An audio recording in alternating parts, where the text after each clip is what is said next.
Praise the lord. ఆదికాండము 16వ అధ్యాయము 6వ వచనము. శారయి హాగరును శ్రమ పెట్టినందున ఆమె యొద్ద నుండి అది పారిపోగా యెహోవా దూత అరణ్యములో నీటి బొగ్గ యొద్ద అనగా షూరు మార్గములో బొగ్గ యొద్ద ఆమెను కనుగొన్నారు. శారయి దాసివైన హాగరు, ఎక్కడి నుంచి వచ్చితివి, ఎక్కడికి వెళ్ళుచున్నావని ఆమెను అడగడం జరిగింది. అయితే హాగరు, నా యజమానురాలైన శారయి యొద్ద నుండి నేను పారిపోచున్నానని చెప్పడం జరిగింది. అప్పుడు యెహోవా దూత, నీ యజమానురాలి యొద్దకు తిరిగి వెళ్ళి ఆమె చేతి క్రింద అణిగి ఉండమని చెప్పారు.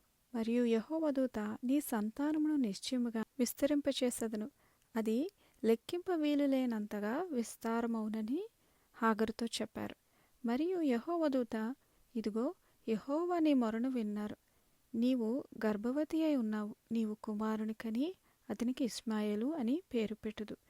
అతడు అడవి గాడిద వంటి మనుష్యుడు, అతని చెయ్యి అందరికిని, అందరి చేతులు అతనికి విరోధముగా ఉండును.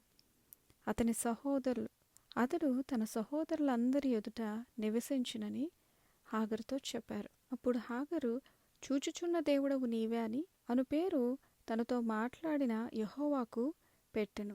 ఏలే అనగా, నన్ను చూచిన వాని నేను ఇక్కడ చూచితిని గదా అని అనుకొనెను. హాగర్ గారు ఏం పేరు పెట్టారంటే చూచుచున్న దేవుడు అని పేరు పెట్టడం జరిగింది. హీబ్రూ భాషలో ఎల్రోయి అంటారు. హాగరుని చూడండి, ఎవరూ చూడలేదు, ఆమె విడవబడింది. అయితే ఇక్కడ దేవుడు ఆమెను చూశారండి. మనం కూడా ఒకవేళ బాధతో వేదనతో ఉన్నామేమో, ఒంటరి వారిగా ఉన్నామేమో, వెలివేయబడినట్టుగా ఉన్నామేమో, మనుషులు మనల్ని ఇష్టపడట్లేదేమో, కానీ దేవుడు చూస్తున్నారండి. చూచుచున్న దేవుడు మనకు తోడుగా ఉన్నారు. హాగరుని దర్శించిన దేవుడు మిమ్మల్ని కూడా దర్శిస్తారు. ఇక్కడ ఇష్మాయేల్ అని పేరు పెట్టడం జరిగింది. ఇష్మాయేల్ అంటే మొర వినడం అన్నమాట.